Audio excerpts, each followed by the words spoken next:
Tu me dis les mots doux dont mon cœur a besoin.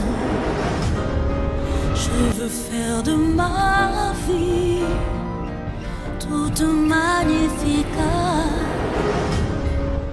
Bonjour chers amis de Que Savoir, le thème d'aujourd'hui c'est du calme, Dieu s'en charge.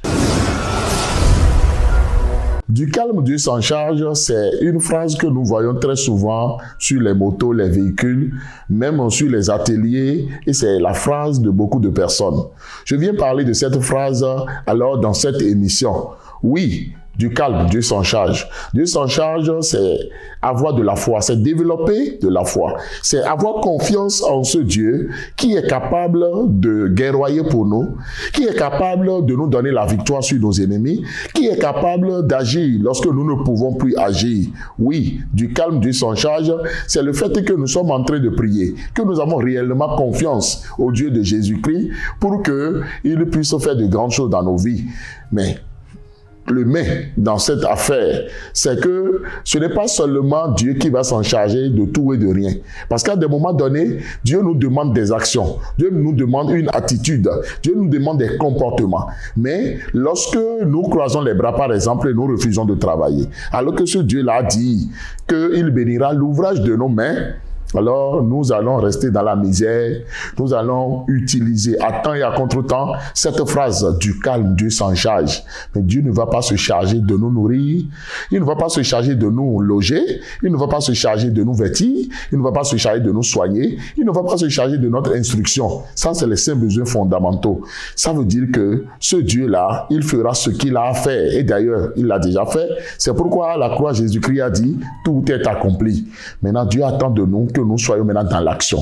C'est pourquoi il a dit dans sa parole que la foi sans les œuvres est une foi morte. Il est temps maintenant que nous soyons équilibrés. Équilibré. L'équilibre, c'est ça ce que Dieu aime. Parce que notre Dieu même est un Dieu d'équilibre. Et tout ce que Dieu a utilisé dans la parole de Dieu, Dieu les a utilisés à travers un processus. Et c'est des gens qui, alors, ont beaucoup œuvré, ont fait ce qu'ils devraient faire. Oui, ils avaient confiance en Dieu. Ils savaient que Dieu pouvait se charger de leurs ennemis. Dieu pouvait se charger dans beaucoup de domaines. Mais il y a encore beaucoup d'autres domaines où ils savaient qu'ils doivent agir, qu'ils doivent manifester de la foi, qu'ils doivent maintenant marcher par la foi. Ils doivent agir aussi par la foi. Ils doivent se cultiver. Ils doivent être excellents dans leur domaine. Ils doivent vraiment œuvrer. Oui, est-ce que nous œuvrons? Ou bien nous attendons Dieu à tous les carrefours et nous croisons les bras et nous ne faisons pas ce que nous devons faire. Nous devons maintenant faire ce que nous devons faire. Notre Dieu qui veut s'en charger, c'est le Dieu aussi de la planification. C'est le Dieu de la gestion. C'est le Dieu de l'ordre. C'est le Dieu qui a créé le temps. Et le temps, il lui a donné beaucoup de valeur pour que nous ne gaspillons pas notre temps à tourner en rond et en disant que l'heure de Dieu n'a pas sonné. L'heure de Dieu a déjà sonné pour beaucoup de choses dans notre vie, mais peut-être nous ne le savons pas. Peut-être nous ne nous levons pas. C'est pourquoi nous tournons en rond, ça ne marche pas et nous sommes tout le temps dans la procrastination. Nous disons demain, demain je vais le faire, demain ça va venir, demain Dieu le fera. Non, Dieu ne le fera pas pour nous si nous-mêmes nous ne nous levons pas. Ce Dieu-là, il a besoin que nous puissions nous lever. Il a besoin que nous soyons ouvriers avec lui parce que Dieu a besoin des ouvriers. Dieu a besoin de nous utiliser pour accomplir des missions exceptionnelles à la gloire de son nom. C'est pas à lui de descendre et de le faire, mais il compte sur nous, qui sommes ses enfants, qui sommes ses ambassadeurs, qui sommes alors ceux-là qu'il a dotés d'onction et de puissance pour faire certaines choses. Nous devons comprendre cela. Je veux prier maintenant pour toutes ces personnes qui sont restées au statu quo, qui ont croisé les bras, ces personnes paresseuses qui ne font rien et qui disent « Oui, Dieu s'en charge, tu calmes, Dieu s'en charge ».